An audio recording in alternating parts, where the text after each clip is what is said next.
So we're here now on the top of Daf Kuf Yud Beis Amud Beis, and we are on line number 3.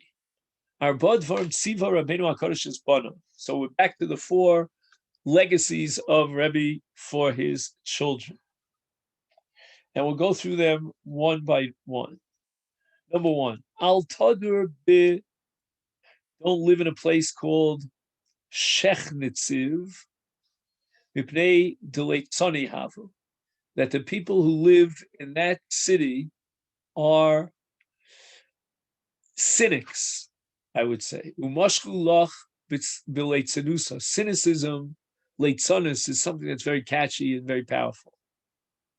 Probably he wasn't choshed his son that he would get carried away by leitzanis, but nevertheless, a person should always try to avoid even an outside influence, an outside chance that he might be influenced in the negative way. Number 2, Val Teshev al mitas aramis. And the Gemara wants to know, what does it mean, don't sit on a bed of an aramis? Iki, the Amir, according to one transmission, it's the lo tigne, lo kriyat shma. This was just a metaphor, and Rebbe was really trying to convey that you shouldn't go to sleep on your bed without reading Kriyat Shema Lamita, because then you'd be like an Aramai. The Aramim would go to sleep and they would not read Kriyat Shema. So that's one way. The question here is, the Maharsha asks, why mention the Aramim? I mean, Mishalom Makai Mitzvahs Kriyat Shema Noeg Mineg Aramim. Also, why is this particular mitzvah of Kriyat Shema Lamita mentioned? You could say that on any mitzvah, don't behave like an Aramis. He has here another pirush here in the name of the Maharsha, that Ein Lomer Kriyat Shema Lamita B'Loshen Aramis. You shouldn't recite it in Aramaic. Avon Shehi Nemeres B'Yochid, any tefillah that you recite as an individual, you should never recite it in Aramis. You should always recite it in Lashon Kodesh, K'dei Li'notzel Mimazikim. And Ein Malachi Ashareis Makirim Lashon Aramis, they won't help him, protect him, and bring his tefillos for them, because they don't understand Aramis. Ika Diami, another interpretation of Rabbi Akiv, of Rebbe's mashal here, is the Lotinsav Giyarta, that you should not marry a convert. Why? Because she still has some impact from her non-Jewish parents, and that impact might be passed on to your children. And the Gemara says in Sanhedrin, Giura ad asara dori lo tivze arama biape. Even after 10 generations past the original generation of Gerus, you should not say anything humiliating about a non-Jew in front of such a person. Ika diamre, another interpretation of why you shouldn't sleep on this bed, he means aramois mamish, mishumaisa derapapa. There was a case of an aramois that borrowed money from Rav Papa. I think this is a Gemara in Ksubis, if I'm not mistaken. I'll let you know. And she didn't have the money to pay back. So when Rav Papa came to collect the money, she murdered her own child, put the dead corpse of her child on a bed. And when Rav Papa came in to collect his money, she said, okay, sit down on the couch and I'll bring you the money. And he did so, Rav Papa did so. And then when she came back, she notified immediately the authorities that this rabbi, this Rav Papa, had murdered her child. As a result, Rav Papa had to flee for his life. Then the third recommendation of Rebbe, Al tavriach atzmecha min hameches. Now, at the face of it, he sounds like don't avoid paying taxes, but we know that we have to pay taxes. But this is a case where really, according to the strict letter of the law, he doesn't have to pay the taxes. But they tried to extract and extort extra tax money some of which was pocketed by the tax collectors, and probably the Jews were the first victim of this kind of thing. So the moches is lokeach yoser min hakitzvah. He's taking above and beyond what the king is taxing. And therefore, according to the law, the rule of Dina Malchusa Dina, you don't really have to pay these taxes, but it's a better idea to pay the taxes because Dilma Mashkechulach, because perhaps they'll find out the Shakli Minach called the Islah. They'll just simply confiscate all your properties. There's no less din los diet. You don't want to incur the anger of these illegal tax collectors. He says, perhaps they'll find you, they'll take away everything that you have. And the reference here is not to regular governmental taxes that you have a duty to pay, but to levies of a mercenary tax collector who would attempt to extort far more taxes than that which was imposed on the king. But don't mess around with these mafiosos, these mercenary tax collectors. The al yamod bifnei ashar b'shosha ola min agam. Now there's a whole Gemara here about how to protect yourself against an ox. And when the ox or the bull ascends from the marsh, from the agam, that is a dangerous moment. The Satan dances between his horns, which means that the ox is crazed then. At that point, he's absolutely in a state of craziness. And we know what a bull could do to a person. Pain, for example, right? He says, Oz libo gasbo v'gorem lo lingoach. So he's in a mood to attack, to show his might.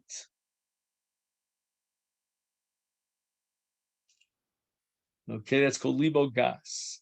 Omar Rabbi Shmuel, this last command of Rebbe, not to stand in the way of a shor when it comes up from the marshland, that's b'shor shachar. Ubiyome de Nisan. Now, I'm not sure why it's important that this bull be black, but I guess the blackness somehow indicates that it's in a very bad, belligerent mood to injure people. And during the months of Nisan, when the vegetation is beginning to grow, then the ox is in a state of libo gaspa. He's crazed. The winter has gone by, and now finally the spring came, and he's in a mood lingoa. Funny, Rav Oshia, marchikim mishar tam, chamisham amo.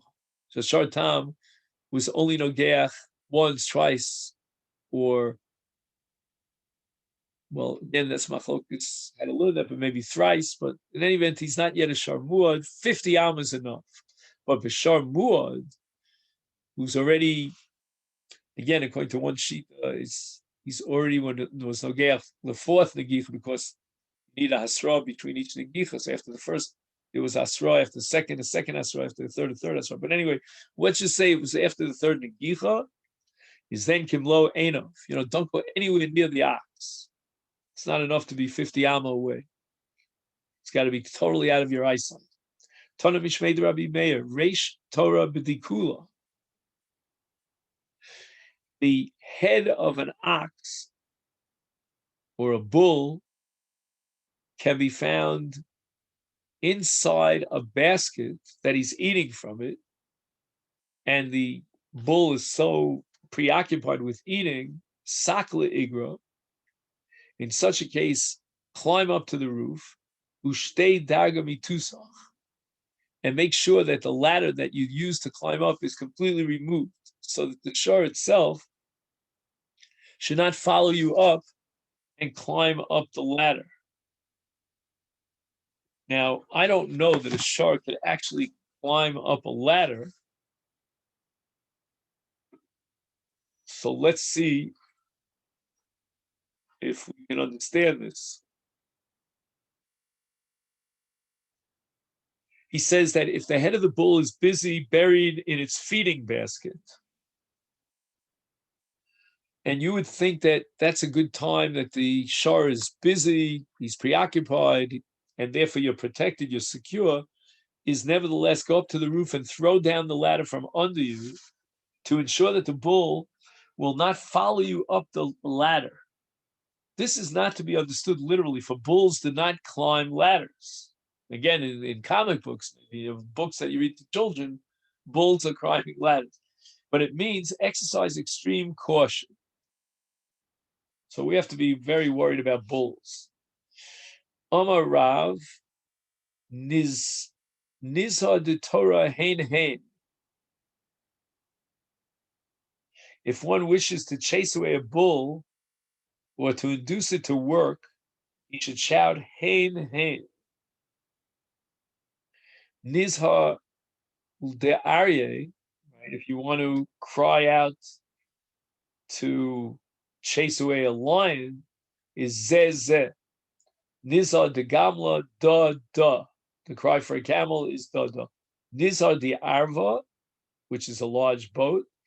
Ilni, Haya, Hila, Hiluk, Hulia. Okay. When one wishes to spur on workers who are pulling a boat by its ropes into the river, he should shout this whole incantation. And he quotes here the Meshech Chachma that animals are stimulated by repeating the same sound. Human intelligence is stimulated by variation in sounds. And therefore, a person should deal with the animalistic urges to sin differently than he deals with the sinful suppositions of his intellect. Urges are best counted by one word chants. The chants that the Chazal have given us, repeated over and over and over again with feeling. To correct one's thinking on a given matter, one must instead offer logical arguments from various angles, and only this will awaken the eternal truths embedded in the Jewish intellect. Omer Abaye, or dag, the skin of fish, or something called kos, or chamin, which is hot water, and kos chamin, I'm sorry, a cup of hot water, ubeitzim v'kinim levonim, eggs and white lice, kulam koshim l'davaracha. These are all very bad for tsaras. Tsaras is called davaracha. Or the Gemara says, what's that a reference to? My degoni amashcha ditzela. He sleeps under the unfinished skin of a tanner. Dag refers to shibuta biyome Nisan, the shibuta fish in the days of Nisan. Today is Rosh Chodesh Nisan, so we have to know about the danger of the shibuta fish. You might not want to eat shibuta fish today, or for that matter, during the entire month of Nisan. And this is a large fish, and it's a kosher fish. It's also called the goat of the sea, or it could be that it's called al-shibut in Arabic. Okay, so we have a number of different possibilities of what exactly is a shibuta. According to one interpretation, it's called sol, S-O-L-E.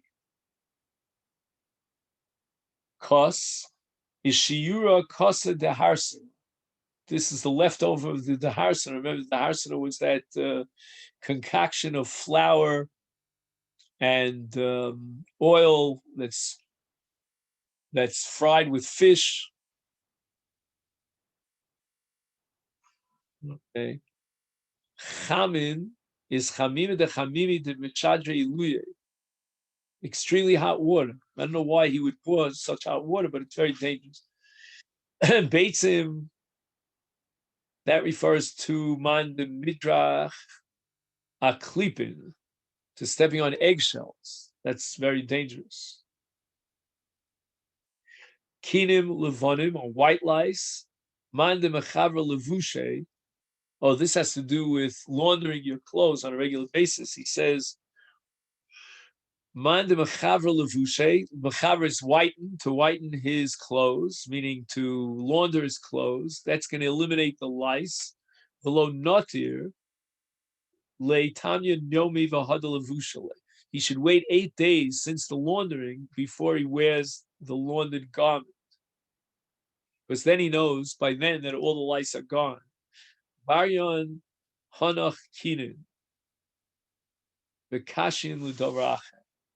Because lice have a tendency of rejuvenating, even though you washed your clothes. Within 8 days, it might rejuvenate, and they're harmful with regard to leprosy. He says lice die out within 8 days of washing. When one does not wait the full 8 days, the dormant lice become active again and bring about tsaras. Ben Yehuda suggests that the 8-day waiting period applies only to garments that contain lice when they were washed. If the garment never had lice, or if they were removed thoroughly before washing, one does not have to be concerned. And therefore, he justifies the universal custom not to wait 8 days before donning a washed garment. Omer of Papa.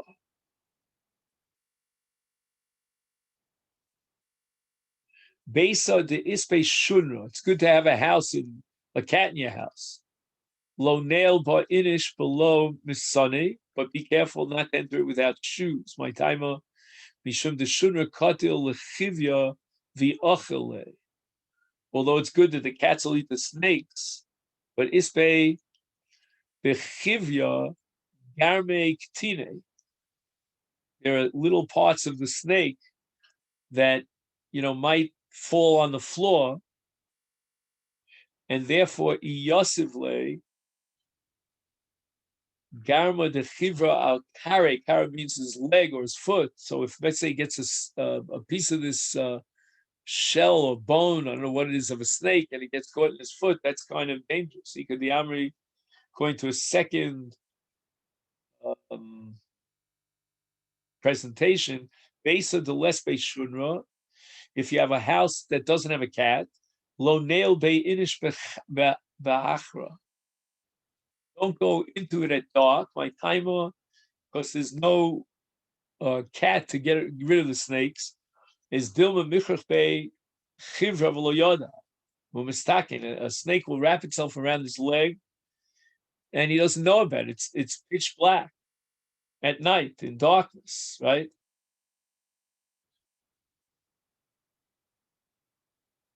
All right. He says the snakes at that time are considerably. At that time was common. In our modern day, these snakes are not common anymore.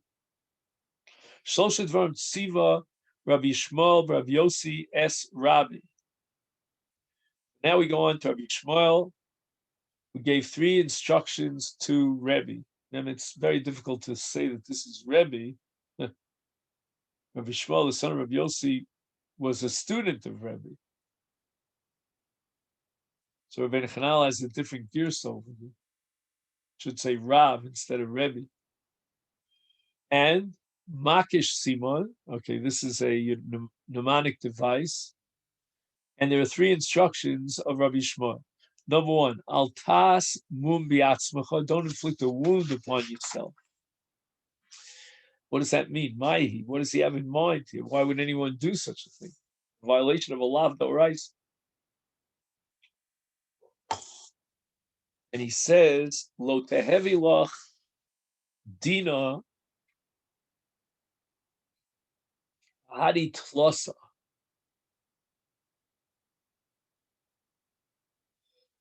Now have a court case against 3 litigants. Now, you shouldn't be suing 3 litigants because they're going to set up a cartel. What they're going to do is 2 of the litigants are going to drop out to testify against you.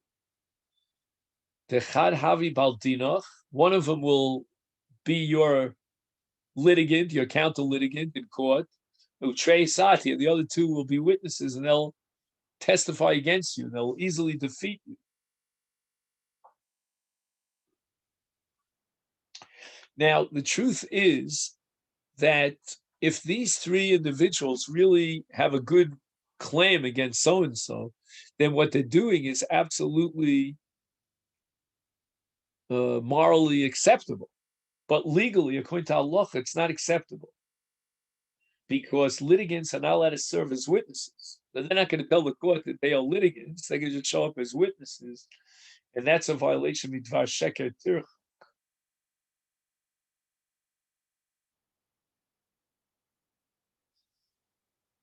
The Altamid al Mekach b'shot ein lo domin, ein lecha domin. It's very wrong to go into a store and start checking out the merchandise when you don't even have the wherewithal, you don't have the money to buy. People are going to say they think that, oh, you didn't buy it because it wasn't in good shape. So the seller is going to lose for that.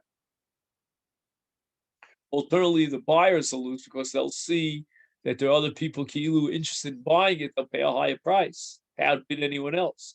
Where the whole thing is a bluff because you never had a havmin of buying. You don't even have the money to buy it. Ishtecha Toval, the case of a Nida on a Doraisa level, we're talking about a woman who sees Dam during Yemei Nidus. She's 7 days, and then the night following the seventh day, she can go to the mikveh and have relations with her husband. It's not a good idea. Why? She has what's called a Mayan Pasuach. In other words, she's already seeing Dam, and even though technically she's Tahora after she goes to mikveh, but you have to be extra cautious because she may see Dam, and then maybe you'll have Dam Machmas Tashmish. Is therefore wait 1 day to see that she doesn't have any more Dam. Omarav Benida Doraisa only applies to neither. I hold the hooks like Mayan Pasuach because her Mayan, meaning her womb, is open. In other words, the menstrual blood is coming through it.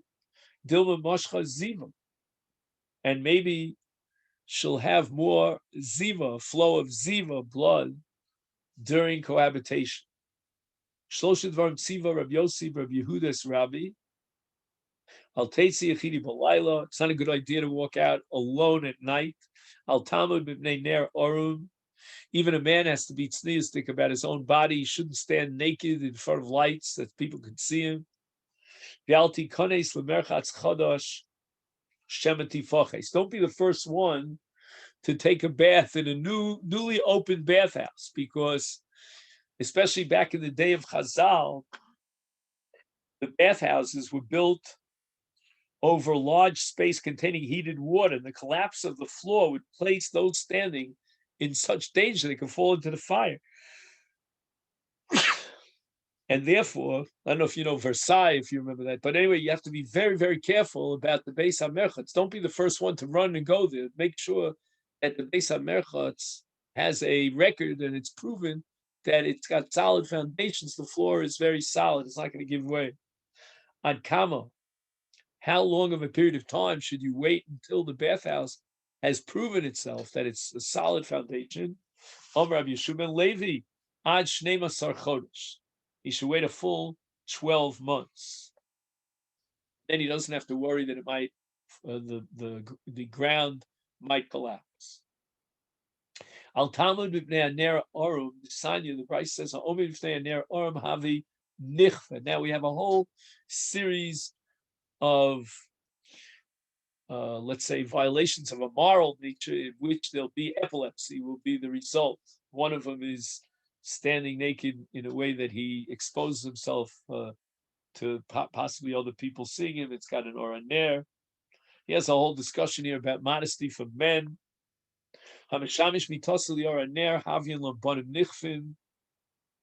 If they have cohabitation in an open area, notice there's plenty of light, then the children will be epileptic.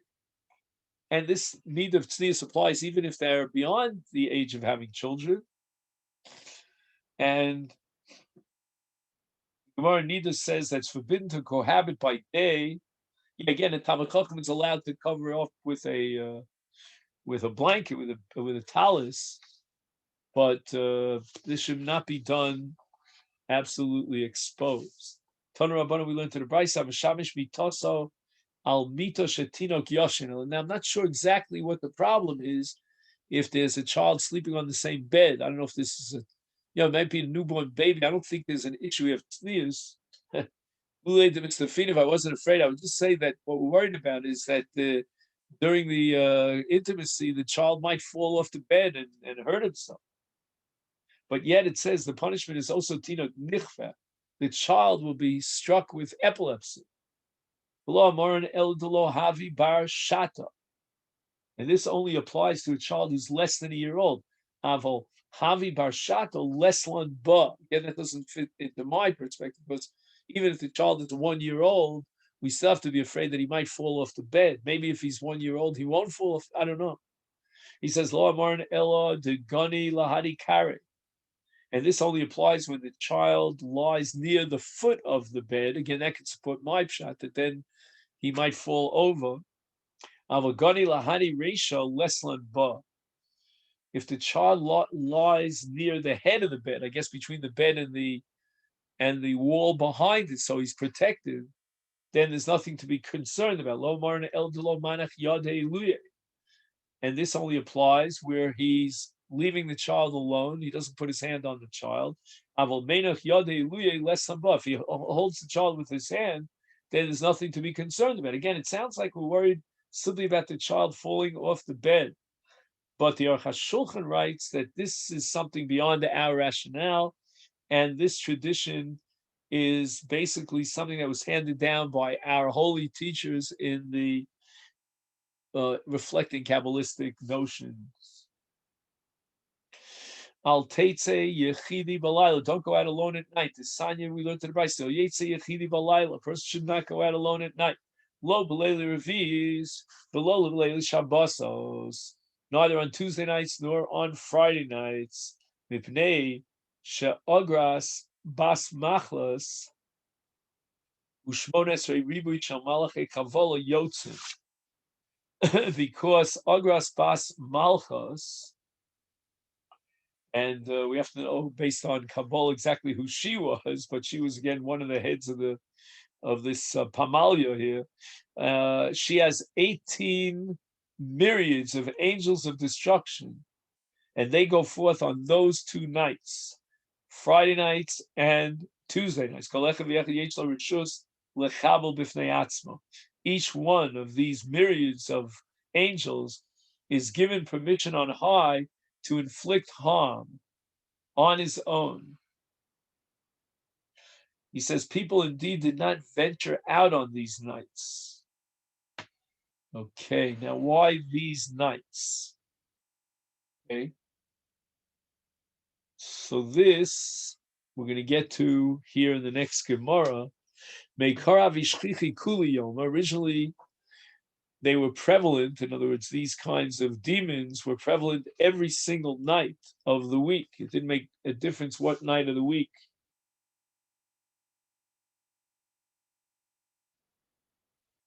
But then Zimna Chada Paga Rabbi Chanina ben Dosa, and this Agras Bas Michal had an encounter with Rabbi Chanina ben Dosa at night. She said to me, Lav de Machrizan Allah. If not for that, they proclaim up in the heavenly courts regarding you, Hizaru bechanina b'torasa, be cautious of Reb Chanina and his Torah, meaning he's a man of saintly deeds, and be afraid of his Torah. His Omar Allah is sakantich. I would have taken your life. I would have endangered your life. Omar Allah, Reb Chanina ben Dosa said, Icha shivna barakia. If I'm highly regarded up there in the heavens, is Gozer ani alayich, I decree upon you, probably on all demons, Shalot Tavori Biyishuv Liolam. You should never pass through populated areas. Amrale, Bimatusamina, please, I beg of you, Shvakli, leave me, Rav Chapurta, a little bit of leeway. Don't exclude us completely from populated areas. So Shavak Law, he left her Lele Shabbosos for Lele Revios. Again, I don't know why he had to kowtow to her request. This I don't know. But he left her for Friday nights and Tuesday nights. Now, in a minute, we'll just finish up the daf by saying why these 2 nights. But first, let's just finish up the daf. He says, Vesu, and there was another such occasion, Kadazim the Poga Be Ba'abaye. So she, right, this Agras encounters Abaye. Ormole said the same story. He was called Nachmeni, Ubitoroso, Havisakantich, Omar Law, if I have such a status up in the heavenly courts, goes Rani Alaichi Shalotavori B'Yishuv Liolam, that you should never pass through populated areas. So Gemara says, we do see that, in fact, these demons pass through populated areas. Amri, so the Gemara says, Hani, and here we're taking a look on Kuf Yud Gimel, and Aleph, Hani, Gaz Yosa Ninu, Tishamte Susavi Osu, Dovreluhu. This was an unusual situation. The demons were traveling through the byways of a vineyard, and the horses somehow jumped into a populated area. So the demons had to come and get their horses back, and therefore they showed up in a populated area. That was just a fluke. Now, getting back to the question, why Tuesday nights and Friday nights?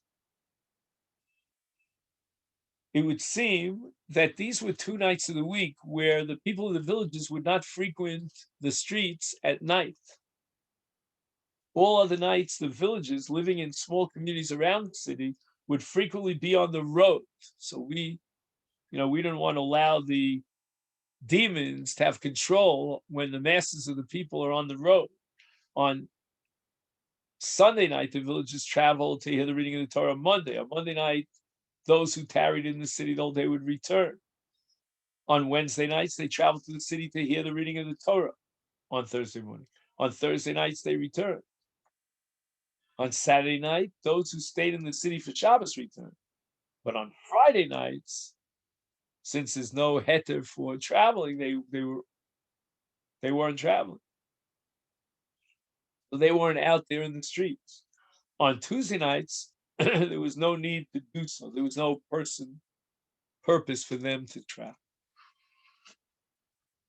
Okay, then, so this is where we're going to stop here on the top of Daf Kuf Yud Gimel